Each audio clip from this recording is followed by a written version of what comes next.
monsieur, bonsoir. Nous vous savons gré de rester fidèle à ITV. Voici tout de suite la colonne vertébrale de cette édition.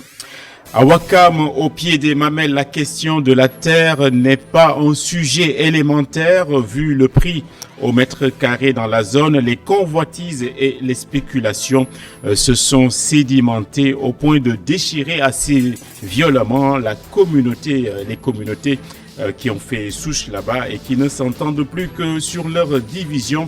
Il y a eu beaucoup de rififi là-bas. Il y a également de l'électricité dans l'air sur fond de contrat léonais et totalement déséquilibré pour lequel le chef de l'État aurait demandé qu'on en finisse et qu'on l'enterre rapidement. Le partenariat Sénélec-Akili qui devait accélérer le basculement vers les compteurs intelligents a été aussi dénoncé par beaucoup de segments de la société. On verra cela dans ce journal. Avoir l'eau à la bouche, c'est une vieille expression, mais qui s'y est fort mal en ce moment à certains secteurs de la capitale sénégalaise, comme la cité Konachap, où le service public de l'eau est très mal assuré et connaît de multiples dysfonctionnements. On verra également les détails dans cette édition. La mémoire du pays est très mal entretenue, c'est une vérité d'évidence. Les archives nationales, en règle générale, sont dans un piteux état. La semaine des archives est en cours, mais les activités ont été contextualisées dans un contexte de coronavirus. Mi-ange, mais également mi-démon, le monde n'est pas parfait. C'est même une tragédie, la mort d'un chef d'État en exercice. Ça arrive aussi. Pierre Nkurunziza est mort brutalement hier d'une attaque cardiaque après 15 ans d'exercice du pouvoir au Burundi, l'un des pays les plus pauvres du monde. Le développement dans un petit instant.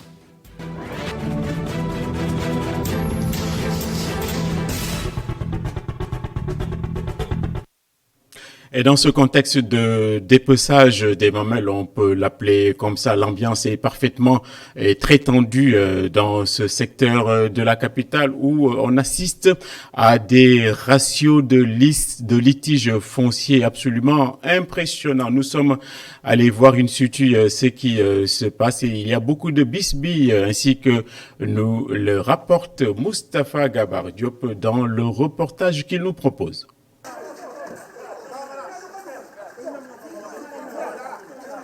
La conférence de presse de la collectivité Lébou a failli avorter.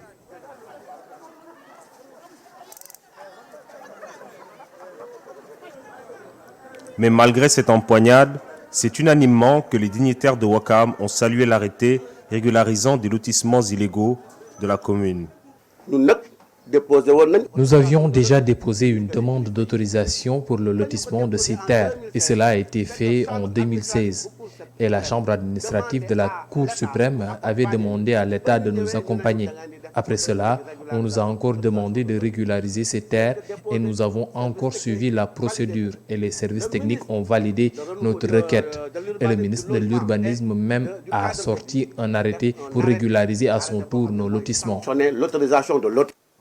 Quant à l'accaparement du littoral, la gestion de cet espace est du ressort du DESCOS, selon le Djaraf Youssoundoy.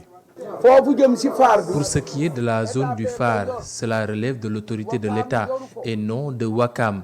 Donc si l'on voit une personne essayer de le détruire, ce que la personne peut faire, c'est appeler la DESCOS, car c'est un bien public. Maintenant, si l'État veut honorer une personne ou une autorité, cela ne relève pas de nous, Ouakam, mais de l'État en tant que tel.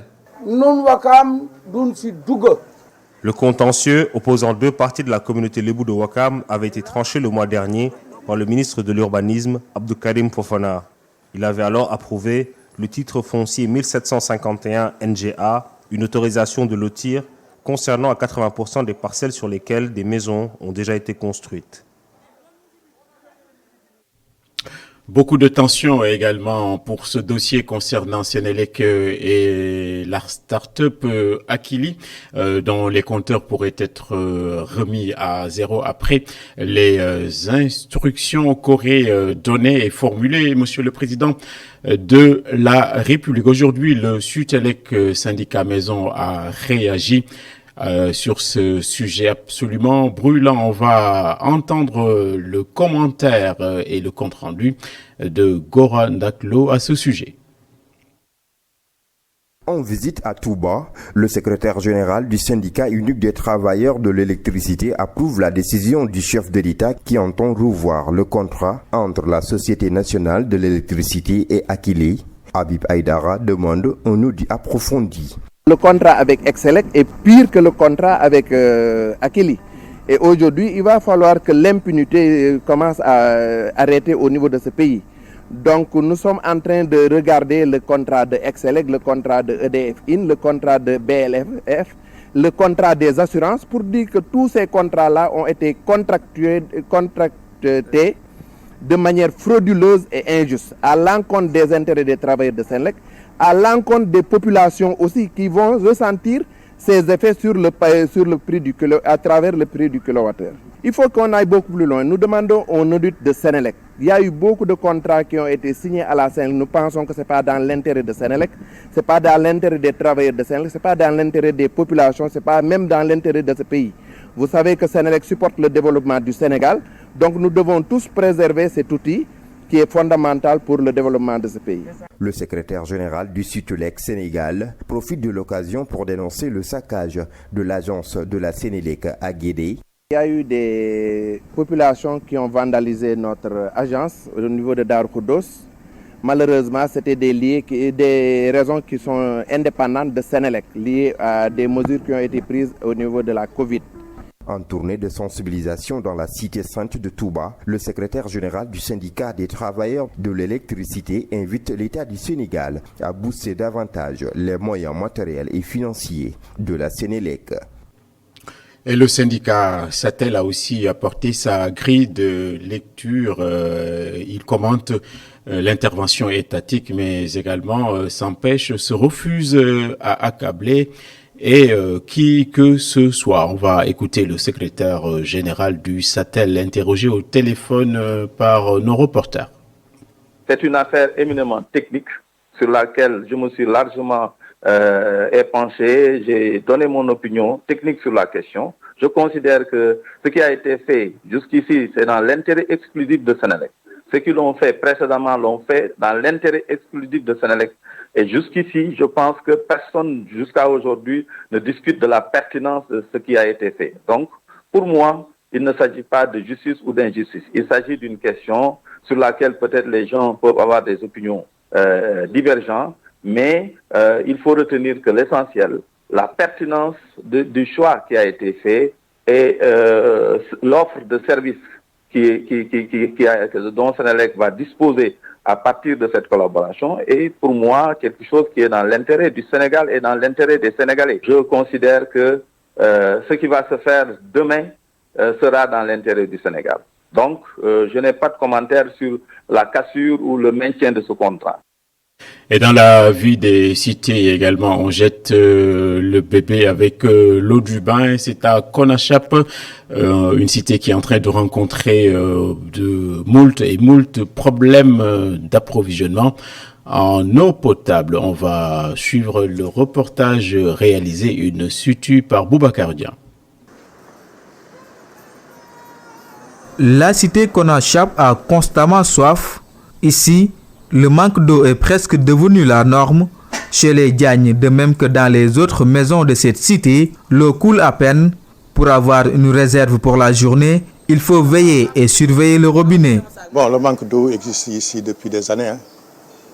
Bon, on n'a que momentanément de l'eau, tardivement la nuit, jusqu'au petit matin. Mais pratiquement rien le soir, la journée. Il faut vraiment se lever, dormir tard la nuit, pour avoir quelques d'eau jusqu'au petit matin. Sinon, vous n'avez pas d'eau. Cette dame vit au 2e étage. Chaque jour, elle effectue 6 allers et retours pour avoir de l'eau au rez-de-chaussée. Cela depuis 6 mois.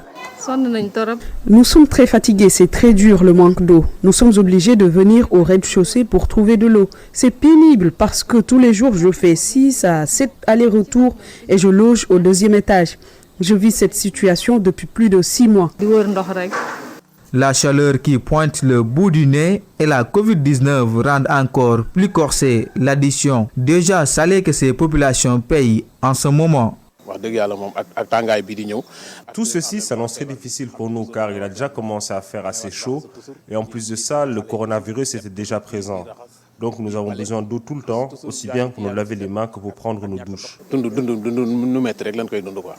Malgré le manque d'eau permanent, les factures restent chères et d'après ces populations, la Sénégalaise des eaux actuelle Seno attribue cette situation à la démographie galopante de la cité Konachap, chose qui fait disparaître tout espoir d'une amélioration de la situation pour ces populations. On va parler de la santé qui a définitivement grillé ce qu'on appelait jadis le salut avec cette visite du ministre des Forces armées à l'hôpital militaire de Ouakam en son laboratoire qui est maintenant en capacité de faire des tests et des prélèvements Covid. On attend sur place l'assentiment et l'aval du ministère de la Santé. Reportage réalisé à l'hôpital militaire de Ouakam, donc Abdourahmane Ly. Depuis l'apparition de la pandémie de coronavirus au Sénégal, le 2 mars plus exactement, l'armée sénégalaise s'investit dans la guerre sanitaire contre cet ennemi universel. Déploiement d'un hôpital de campagne à Touba, distribution des vivres. Aujourd'hui, elle a su mettre en place au sein de l'hôpital militaire de Ouakam un laboratoire d'analyse de prélèvements sur des cas suspects. Un endroit que le ministre des Forces armées a visité avant d'exprimer son satisfecit. Le sens de notre visite, c'est de faire passer le message que l'hôpital militaire de Ouakam a la capacité technique donc de faire les prélèvements nécessaires pour pouvoir ainsi faire les tests nécessaires pour pouvoir ainsi participer à la lutte contre le Covid qui aujourd'hui fait d'énormes victimes et il faudrait faire en sorte que nous puissions vaincre la maladie. Vaincre cette maladie passe par des tests massifs, laisse entendre Maître Sidiki Kaba, avec l'autorisation du ministère de la Santé. Et nous espérons que le ministère de la Santé ne manquera pas de donner l'autorisation nécessaire pour pouvoir rejoindre les autres laboratoires qui font les tests Covid-19. Un laboratoire qui a une capacité de 200 tests par jour, un nombre qui peut évoluer. Avec la possibilité maintenant de bouger jusqu'à 600, parce qu'après, au fur et à mesure, après, il y a des compléments, de petits compléments de matériel qui nous permettraient d'automatiser. Là où la personne travaillait manuellement, d'automatiser pour augmenter la cadence. Mais au jour d'aujourd'hui, on est capable de faire en moyenne 200 tests au jour. Des premiers tests dans ce labo qui sont revenus concluants. Un corps militaire prêt à encore montrer sa détermination auprès de la population et assurer la sécurité sanitaire des populations. Le masque et le désarroi également d'une centaine de jeunes compatriotes sénégalais donc établis au Maroc et qui sont bloqués dans ce contexte de crise sanitaire. Ils demandent que l'État mobilise rapidement et affrète donc un aéronef pour les reconduire à la frontière, c'est-à-dire qu'ils reviennent chez eux. On va écouter une dame parler en leur nom. Ça fait plus de 5 mois que moi je suis bloquée ici. Dans mon cas, moi, on est un collectif de plus de 250 personnes qui sont ici. Et il y a beaucoup d'entre nous qui risquent de perdre leur boulot. Comme moi, j'ai déjà perdu le mien parce que la société avec qui je travaille m'a déjà appelé par rapport à ça. Et beaucoup sont dans la même situation que moi, là où je parle dans cette semaine. Maintenant, il y a un impact. On est des soutiens de famille. On est aussi des porteurs d'économie parce que l'argent que nous, on gagne au Maroc, ce n'est pas que pour nous. On le fait aussi pour nos parents qui sont ici. Donc, on est des porteurs d'économie. Voilà. Donc, c'est une situation qui est très compliquée. On n'a plus on est dans une situation où on n'a plus d'argent. C'est-à-dire que là où tu travailles, on te fait un congé sans solde. Donc, tu ne perçois plus de salaire. Donc c'est vraiment difficile pour des gens qui sont des soutiens de famille, qui sont là pour aider leurs parents aussi. C'est vraiment compliqué pour nous. L'appel qu'on lance aux autorités, c'est vraiment, nous, on veut juste qu'on puisse avoir dans les plus brefs délais un avion de rapatriement. Parce que franchement, pour qu'on puisse aller aider nos familles, pouvoir continuer notre vie, parce que là, actuellement, pour pouvoir nous relever, ce sera compliqué. La seule chose qu'on demande, c'est qu'on puisse nous rapatrier et qu'on puisse continuer notre train de vie et notre travail. Voilà, les jeunes veulent retourner au Maroc et non le contraire, comme nous l'avons annoncé. Nous parlons des activités du mouvement Siggi Jotna qui a énoncé son positionnement par rapport à l'assouplissement de l'état d'urgence et du couvre-feu. C'est une bonne chose à son échelle. Le dit mouvement parle aussi de l'impact de la crise sur le secteur de l'économie maritime. On va écouter un des responsables au micro de Baba Ndiaye. Oui, absolument. Je pense qu'il faut des mesures d'accompagnement nécessaires vu cet assouplissement. Parce qu'il faut reconnaître que la pandémie est toujours là. Et chaque jour, on note des cas qui augmentent de plus en plus. En termes de pertes, on peut évaluer à peu près à 70% de notre chiffre d'affaires. Parce que le milieu du secteur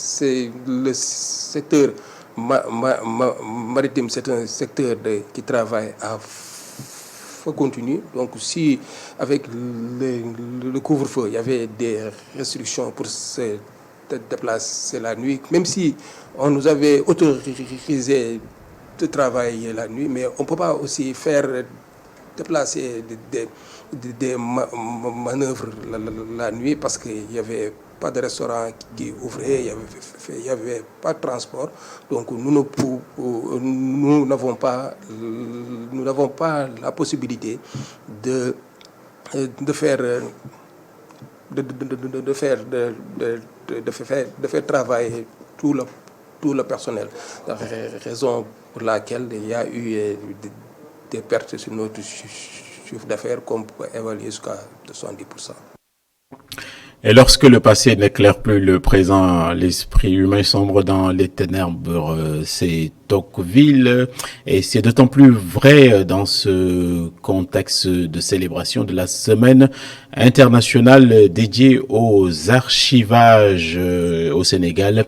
La gestion de ces archives est quasiment cataclysmique parce que on ne fait rien quasiment pour et l'événement a été contextualisé avec des séances de dons de sang et d'hémoglobine. Reportage d'Amangor Robertnian. 167, 168, 169, 170. Centre national de transfusion sanguine. À l'entrée, Ousmane s'occupe de la liste d'appels des donneurs du jour. À l'intérieur, archivistes, bibliothécaires et documentalistes ont répondu massivement à l'appel du CNTS. C'est le cas de Nafissatou, jeune documentaliste, membre de l'ASBAD. C'est en guise de réponse à l'appel du CNTS qui est en rupture de poche de sang dans un contexte un peu compliqué avec la pandémie du Covid-19. Et en tant que citoyens aussi, nous devons faire un acte pour sauver des vies. En lieu et place des activités de célébration habituelles, l'association des bibliothécaires, archivistes et documentalistes s'est adaptée au contexte actuel. Et cette date symbolique du 9 juin marque la journée internationale des archives instituée depuis 2008 par l'instance internationale. Et cette année, du fait du contexte de la pandémie à coronavirus, Covid-19, nous n'avons pas pu tenir une manifestation publique pour les raisons que vous savez. Et c'est pourquoi nous avons répondu à l'appel du Centre national de transfusion sanguine pour donner de notre sang pour sauver des vies. Parce que cette structure traverse une situation de pénurie inédite. 9 juin, Journée internationale des archives, le contexte Covid-19 bouleverse l'agenda, mais le plaidoyer des gardiens du temple de la mémoire reste le même. La direction des archives a atteint ses limites depuis des dizaines d'années les ministères, les organisations de l'État ne versent plus correctement les archives. Du coup, il y a une mémoire qu'on est en train de perdre. Une mémoire qu'on n'est pas en train de bien préserver. Et la numérisation des fonds documentaires, qui sont essentiellement sur support papier et qui sont en train de se dégrader. Donc il faut prendre garde et procéder à leur numérisation pour préserver et sauvegarder le contenu. Délocalisés du building administratif en juin 2014, les archives nationales attendent la construction d'un bâtiment qui va les abriter de façon définitive pour assurer la sauvegarde de la mémoire de notre pays. Et moins d'égocentrisme dans ce journal pour parler d'actualité internationale marquée par la disparition du président burundais qui n'aura donc pas le temps de finir son magistère. Il est mort à 55 ans hier par suite d'un arrêt cardiaque. Il devait céder la place dans 2 mois à son successeur Évariste Ndayishimiye, le général. Des informations prétendent aussi qu'il pourrait être mort de coronavirus puisque son épouse en était infectée. Et aujourd'hui, on a interrogé Doudou Diène, responsable onusien qui a travaillé pour le Burundi pour apaiser le pays là-bas en difficulté depuis plusieurs moments. Il a été interrogé tout à l'heure par Alassane Samba Diop. On va l'écouter. C'est d'exprimer une très grande tristesse pour le peuple burundais qui perd son président et prier pour l'âme du président Nkurunziza. Notre dernier rapport faisait état avec précision de la persistance des violations des droits de l'homme et de l'impact de ces violations sur les élections qui viennent de se terminer. Donc, la Commission va continuer à faire avec la plus grande rigueur et objectivité son enquête pour voir si les violations des droits de l'homme continuent ou diminue ou s'arrête. Et donc, c'est la question centrale qui nous concerne en tant qu'institution chargée de veiller sur les droits de l'homme au Burundi. Mais est-ce que si ces violations sont constatées au temps où Nkurunziza était au pouvoir, est-ce qu'il y aura des sanctions contre ceux qui auront pu le faire? Nos rapports, nous en avons sorti maintenant 4. Et je vous signale que nos rapports sont, le gros rapport annuel est d'environ de plus de 150 pages. Donc c'est un travail extrêmement objectif et sérieux d'enquête. Et dans ces rapports, nous avions, documenté d'une manière précise et objective l'ampleur des violations des droits de l'homme. Et nous avions également identifié les responsabilités, ce qui est dans notre mandat de ces violations des droits de l'homme, qui sont d'abord les groupes de jeunes du parti politique, ce sont les Imbonerakure, des membres de la police et des services d'ordre, etc., et des services de renseignement. Et nous avions également souligné, documenté, que les autorités politiques avaient soutenu ces violations des droits de l'homme dans la manière où elles ne prennent pas de mesures de justice pour redresser donc ces violations des droits de l'homme et poursuivre leurs coupables. Et autre chose, toujours sur le continent, on en perd quasiment aussi la tête. Le ministre ivoirien de la Défense est accusé d'être un gros trafiquant de cocaïne, donc de drogue, par un site édité en Amérique du Nord et en Europe, et précisément à Bruxelles. C'est suite à une série de 3 articles que le nom d'Ahmed Bakayoko est apparu. Bakayoko est actuellement également Premier ministre par intérim à l'absence de Mamadou Gon Coulibaly soigné en France. Il a sorti rapidement un communiqué pour dénoncer une cabale de prétendus journalistes et annonce dans la foulée une plainte, et on ne sait pas encore dans quelle juridiction cette plainte sera déposée. Avant de boucler ce journal, manifestation aujourd'hui à Dakar pour conchier le racisme et l'ethno-différentialisme à la lumière de ce qui s'est passé aux États-Unis. On va écouter Alioune Tine et Abdoulaye Mokhtar Diop, leur réaction. L'objectif de cette marche, c'est de venir rendre hommage à George Floyd. Tout le monde sait pourquoi George Floyd est mort sous le genou criminel du policier blanc Derek, qui a appuyé une pression pendant 8 minutes 46. froid et complètement sourd au râle de l'homme qui était asphyxié, agonisant, criant tout le temps « Je ne peux pas respirer ». Les mains menottées dans le dos, à terre. Il n'a pas arrêté, il a été sourd. Il a dit « Oui, Samandei, si je peux m'assurer, je meurs ». Le gens, il n'a pas écouté. Il a été sourd. Il a pissé, ce qui veut dire qu'il mourait. Il a été sourd. Il l'a fait parce que, tout simplement pour une fausse monnaie de $20. Ce qui s'est passé aux États-Unis heurte la conscience de tous les hommes de tous les continents.